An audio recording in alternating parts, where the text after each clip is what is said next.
హిందీ కోడలు తెలుగు అత్త. శివాపురం అనే గ్రామంలో రాజ్యలక్ష్మి అనే మహిళ ఉండేది. ఆమెకి రాజేష్ అనే కొడుకు ఉండేవాడు. ఒకరోజు రాజేష్ ల్యాప్టాప్ ముందు పెట్టుకుని పని చేస్తుండగా రాజ్యలక్ష్మి అక్కడికొచ్చింది. నాన్నా రాజేష్, రేపు పంతుల్ని పిలుస్తాన్రా. ఎందుకమ్మా? నీకు పెళ్లి సంబంధాలు చూడాలి కదరా, అందుకు. అమ్మా, నీకో విషయం చెప్పాలి. నేను సోని అనే ఒక అమ్మాయిని ప్రేమిస్తున్నాను. సోనియా అంటే మన అమ్మాయి కాదా?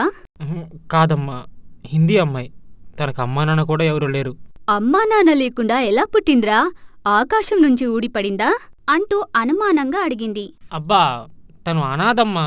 అనగానే రాజలక్ష్మి కొద్దిసేపు ఆలోచించి, సరేలేరా, నీ సంతోషమే నాకు కావాలి. అమ్మాయిని ఒకసారి ఇంటికి తీసుకురా, తనతో మాట్లాడి ఘనంగా పెళ్లి జరిపిస్తాను. అమ్మా, అది నువ్వు ఘనంగా పెళ్లి జరిపిస్తే తనకు ఎవరూ లేరు కాబట్టి కొంచెం ఇబ్బంది పడుతుంది. అందుకే రిజిస్టర్ ఆఫీసులో పెళ్లి చేసుకుందామని. అనగానే రాజలక్ష్మికి ఏం అర్థం కాలేదు. ఇష్టం లేకపోయినా కొడుకు ఇష్టపడ్డాడు కాబట్టి సోనిని కోడలుగా ఒప్పుకుని రిజిస్టర్ ఆఫీస్లో పెళ్లి జరిపించింది.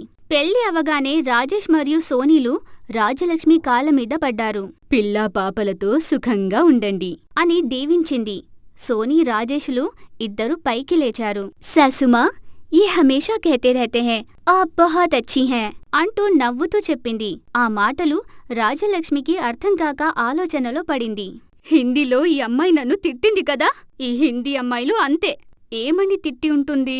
వేరు కాపురం పెట్టుమని చెప్పిందా? ఆస్తి తన పేరు మీద రాయమంటుందా అంటూ తనలో తానే ఆలోచించుకుంది. కొన్ని రోజులు బాగానే జరిగింది. రాజేష్ మరియు సోనీలు హిందీలో మాట్లాడుకుంటే రాజలక్ష్మికి అర్థమయ్యేది కాదు. నా కొడుకుని నా నుంచి దూరం చేయాలని చూస్తుంది, హిందీలో నా గురించి లేనిపోనివి చెప్తున్నట్టుంది అని మనసులో అనుకుంటూ ఉండేది. ఒకసారి రాజలక్ష్మి మరియు రాజేష్ ఇద్దరు కూర్చొని టీవీ చూస్తుండగా సోనీ వచ్చి రాజేష్ పక్కన కూర్చుంది. రాజలక్ష్మి ముఖం తిప్పుకుంది. सुनिए जी, मुझे आपकी माँ को देखकर बहुत अच्छा लगता है. वो किसी मासूम बच्ची जैसी लगती हैं అంటూ రాజలక్ష్మి వైపు చూస్తూ చెప్పింది. అది వినగానే రాజేష్ పగలబడి నవ్వుతూ, అమ్మా, మీ కోడలు ఏం చెప్తుందో విన్నావా? అంటూ నవ్వుతూ వెళ్ళిపోయాడు. అతని వెనకే సోనీ కూడా నవ్వుతూ వెళ్ళిపోయింది. అమ్మో అమ్మో, నా మీద జోకులు వేస్తుంది. మా అబ్బాయి కూడా ఏం మాట్లాడకుండా వెళ్తున్నాడు. నా కొంప కొల్లేరైంది అంటూ ఒకటే ఏడవడం మొదలుపెట్టింది. కొన్ని రోజుల తర్వాత రాజేష్ ఆఫీస్కి వెళ్లాడు. రాజలక్ష్మి వంట చేస్తుండగా అక్కడికి సోని వచ్చింది. సోనిని చూడగానే నేను బాగా చేస్తున్నానో లేదో అని తెలుసుకోవడానికి వచ్చినట్టుంది అని మనసులో అనుకుంది. సాసుమా, इस उम्र में आपको आराम करना चाहिए, खाना मैं बना लेती हूँ అనగానే రాజలక్ష్మికి అర్థం కాక అలాగే చూస్తూ ఉండిపోయింది. దాంతో సోని నవ్వుతూ గరిట అందుకుని పని చేయడం మొదలుపెట్టింది. ఏమే, నేను నా కొడుక్కి ఏమన్నా విషం పెడుతున్నానా? నిన్న కాక మొన్న వచ్చి నా చేతిలో గరిట తీసుకుంటావా అంటూ అరవడం మొదలుపెట్టింది. సాసుమా, ఏక్ బార్ మేరీ బాత్ తో సునియే. హేయ్, ఆపు, ఇంకా మాట్లాడుతున్నావు?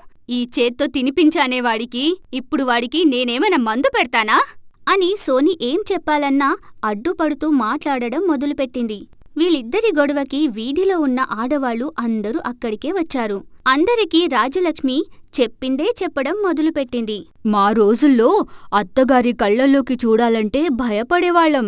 వదినా, నేనైతే మా అత్తతో పల్లెత్తి మాట్లాడలేదు తెలుసా అంటూ వీధి మహిళలు మాట్లాడుకోవడం మొదలుపెట్టారు. సాయంత్రం దాకా ఈ గొడవ జరుగుతూనే ఉంది.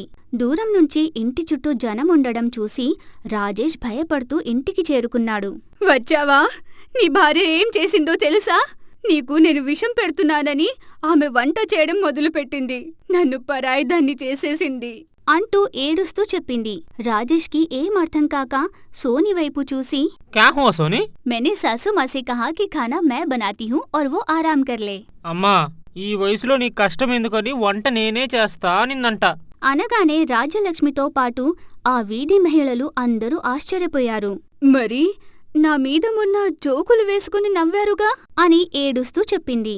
అమ్మా, మొన్న తను ఏం చెప్పిందంటే, నిన్ను చూస్తుంటే తనకొక పాపలా అనిపిస్తుందంట. నువ్వే తనకి మొదటి బిడ్డ అనుకుంటుందంట.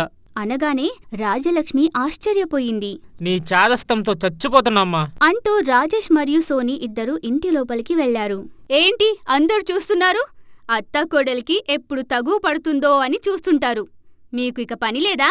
వెళ్ళండి అంటూ వీధి మహిళల్ని తెరిమేసి రాజలక్ష్మి ఇంట్లోకి వెళ్ళింది. ఆ తర్వాత నుంచి రాజలక్ష్మి మరియు సోని అన్యోన్యంగా ఉండడం మొదలుపెట్టారు.